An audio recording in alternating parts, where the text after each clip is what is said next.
Hello and welcome back to CyberGamer TV's continuous coverage over this night. We are going to continue through the GosuCup. Pick League coming up later, but it's GosuCup for now. Myself, Tobi, will going to be joined by the ever Harry Pottered Steam, Synd, who will be joining us for this NE versus DTS match. It will be amazing, we hope. Considering our last game was pretty epic and then controversy at the end of it just to cap it on with like icing on top of a birthday cake. I don't know, dude. What type of cake do you think we're actually be in for this one? Is it going to be like one of those self-raising ones, or is it just going to deflate down as DTS pummels NE into the ground? I think we're going to see a quite close game in this one. DTS are not in the shape that they used to be in before their roster changes. NE has been performing quite well lately, and I think it's a game in which anything can happen, and I'm really expecting one of the teams to take advantage of one key hero, whether it be NE or DTS. There's going to be one key hero, either on both sides or only on one, that's going to be really controlling in this game. NE like to play some heroes that I'm not expecting DTS to ban, and vice versa, so we could see some really interesting stuff coming off here, and I wouldn't be surprised to see something controversial coming out of one of the teams in this one. Yeah, well, we're not going to see anywhere near the controversial lineup we saw last time. Just for the fact that DTS instantly banned the first two picks that GGNet actually had. So ES and Morpheling taken out of the field. NE removed out Pugner, also appearing in our last match. It was actually for ENS who actually played him that time around. Invoker and Visage both actually making it into the top 3 bans for our 2 games so far this evening. Invoker, like, actually, Synd, I'm interested to actually know your opinion on Invoker at the moment. Now, obviously, he has really been appearing a hell of a lot. Obviously, your clan's been also... I've been hearing interesting build orders coming out from your side of things. Still haven't actually shoutcast your clan yet. Should do that one time. But what is actually your thoughts on Invoker? It's a fantastic hero. Also one that requires a lot of skill, and it really requires a lot of understanding of the situation, because you only get one chance. With all the other heroes of the game, you know what spells you've got, you know what chances you've got all the time. Invoker needs to react really quickly, not only on using his spells, but also on realizing what is the best pick for him to get. And that can be really tough in some situations, because all of a sudden, what could seem like a good engage is turned into a retreat, and then you've already used your aggressive spell, and you don't have your defensive one. Like, you invoke Meteor, and then you realize it's a gang, and then you don't have your Ice Wall, for instance. That's an example of that. And Invoker, incredibly strong on the solo mid. I'm afraid to disconnect it, I'm not sure. No, I just put the banner up there because I just got a message from a Gosu admin. All right. So I'm just having to pass that over. So yeah, that's all good, and yeah, very, very, very strong hero. He's got a good attack animation, very high damage output on the lane, and I think of all the heroes we see picked quite frequently and banned in the European scene, I think it's the hero that is played the least to its potential. I wasn't really that impressed by the last performance I saw from Pycat in an official match. I wasn't impressed by the performance I saw from God. I might get some haters for saying this, but I think that could really be improved upon a lot, more than other heroes that we see played. So when it gets practiced a lot, when teams get really good at utilizing that hero, it's going to be ever so dangerous, and it's all about practice. And well, no team's going to get practice with it in this one because it's banned. So no, nobody gets better. Yeah, that is true. That's true. Everyone's just scared absolutely crapless of it right now. And yeah, I just have to pass the message on from admin to admin then. So hopefully our other admin did actually receive that one. And I believe we actually have to remake it. You're actually watching off the WAG TV stream at the moment? I'm watching off your stream, there's less delay. There you go. So I believe the WAG TV stream's actually had a couple of issues. It's gone down or something along those lines. So yeah. Okay, so actually coming in for the lineup. Bans are completed, so we've got Pugner, Alchemist, as well as Visage removed by NE. DTS banned out ES, Morpheling, as well as Alchemist. The first pick did go to NE, and they came up with Batrider as their first pick. Then they got thrown back over to DTS, and they picked up Vengeful Spirit and Clockwork Goblin, a hero which has also been making the top 3 ban pool of late. Then Windrunner and CM came back from NE, and then Puck, who also made it into the last bans in our last game, was their 4th ban that actually came out from ENS in our last ban, but he'll actually be played during this one as well, and NE designed to remove Lich, so we're up to that one, as I'm just trying to make sure all the admin chat's going nicely, but Yeah, Synd, thoughts so far? Definitely done their homework banning that Lich. It could be a could show to be a very, very good ban. Of course, right now, not too afraid of the frost armor. They've got 3 ranged heroes, so that frost effect from that one is not going to do too much. The armor, of course, still very, very nice. But the approach NE has taken so far is really not that much based on physical damage rather than teamfight control. Batrider, an awesome teamfighting hero, awesome laning hero, can drag out that one hero with flames behind him. If the team follows in, they're going to get burnt to ashes. Flame Break, nice positioning control spell, forcing heroes in certain directions or stunning them. Shackle Shot, you know the drill. Maiden Aura, Maiden Nova mainly. Aura doesn't do too much in the fights. But then again, DTS got some really good counter picks here. Vengeful Spirit is a brilliant choice against that Batrider because once you get that, when you just see that short option to get a good swap, and you can burst that Batrider out, or any hero for that matter on the Sentinel side, it's going to set up a nice fight for them. And above all that, they've got Puck, whose ulti really ruins Batrider's ability to chase. Getting that snare will force him in place, and he can't tank that stun and still chase the target without having several stacks of that sticky napalm up. So I think a very wise decision from DTS in picking these 3 heroes, but also some really good picks coming out of NE. I think they're getting some magnificent heroes here. DTS are giving a lot away, and we'll see if they can handle it later on. Batrider, Windrunner, and 2 of the top supports as their 4 first picks.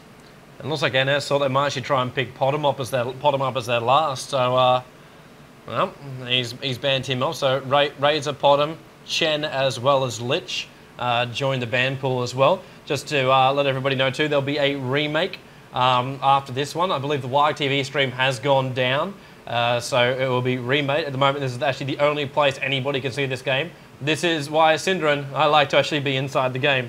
I think I made the right choice. Did I make the right choice? I made the right choice. Yeah, you were lucky. Venomancer comes up for DTS as their 4th pick. VS, Clockwork, Puck, and Veno. Now, I had a great time, like, not that this can really be like translated across to competitive play, but I miss the days of a solo Veno, like when he actually got supported and then he just pumped out raw DPS. I really miss those days. Might be screwed up days in Australia, but there were days that still happened.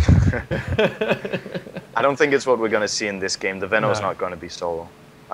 Oh, well, it could be. They could do... No, they couldn't. Well,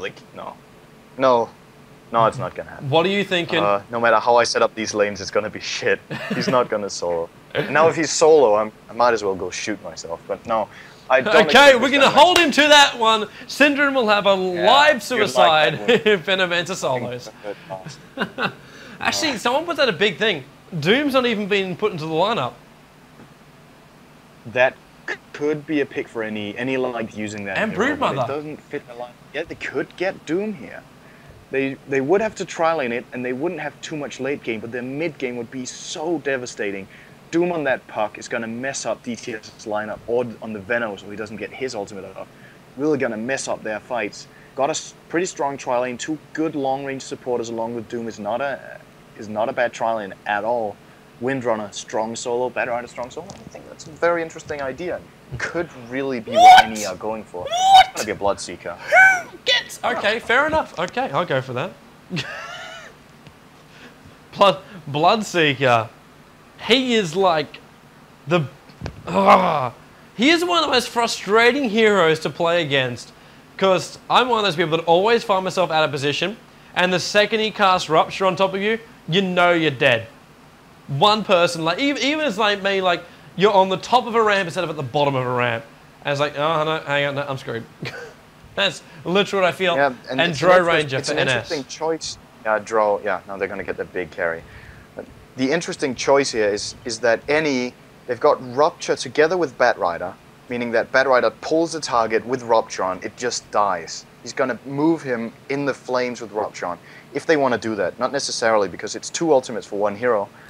Along with that, they've got that silence that you talked about, which, yeah, was the purpose of Doom, getting Doom to get that beautiful Doom on Puck or on the Veno. Now they've got the Blood Rage for that.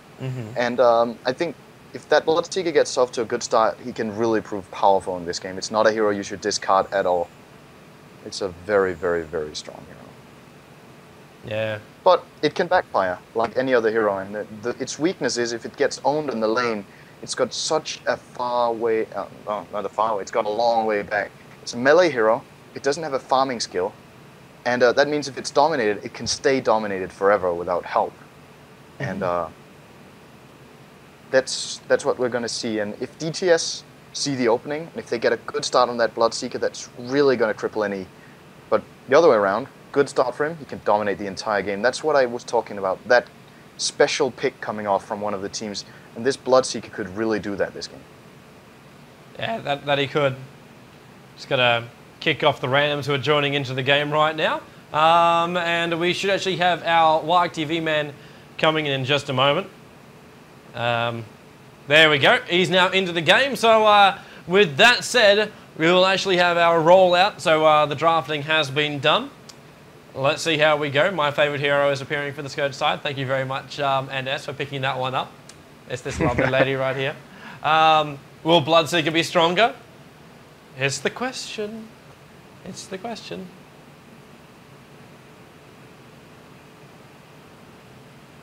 Alright, we've got actually a couple of issues here. Just making sure if we know who can rejoin of what's going on here. It's the ghost bug.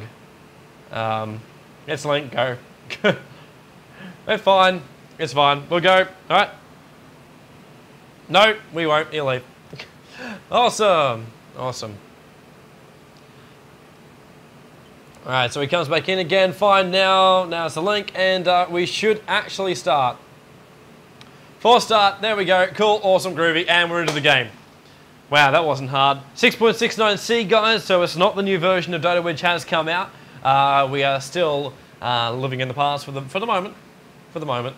But it's at least a solid past. I kind of like the newer version, though, especially with like the 4-minute cooldown on buybacks. It's just...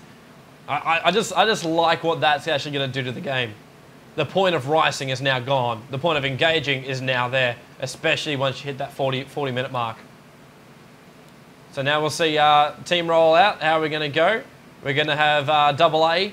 He's our battery-powered clockwork goblin heading towards the top lane. NS as the Vengeful Spirit. The amount of times we've seen him play in NS is, well, I don't think I actually count that many times. Not at least. I don't think the clockwork wanted any items. I just want to fire a rocket from a strange angle. All right. Go with that one. Vengeful Spirit, so he'll run himself out towards the middle lane. Yeah, you're right, Clockwork's now not going that way. Drow Ranger and Venomaz heading towards the top lane. Maybe just want to fire at that angle so she thinks they're going the other way. He's just popped off a second one. He will head towards the top and looks like Light will solo the bottom lane. Roccat exposing all 4 heroes for NE, hanging around the Sentinel heroes. Sentinel neutrals, BLSM. Playing as our Windrunner, Crystal Maiden. We will have 25-6A. Wow, that's an inventive name. Running up towards the middle lane. Witch Doctor will be what I want to say is OJ. It looks like OJ. I want to say his name is OJ.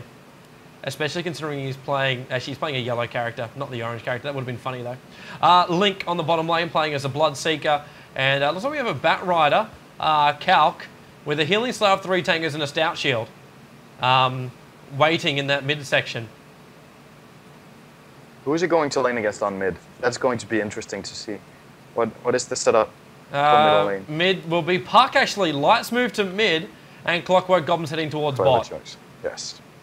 Perfect. That is what DTS should do here. At least putting Puck mid, perhaps even putting 2 heroes mid. Depends on how the laning goes, but if they can lock down that Bat Rider early on, he's going to have a hard game. Just like Bloodseeker, but probably can't lock down both of them, so they'll have to choose.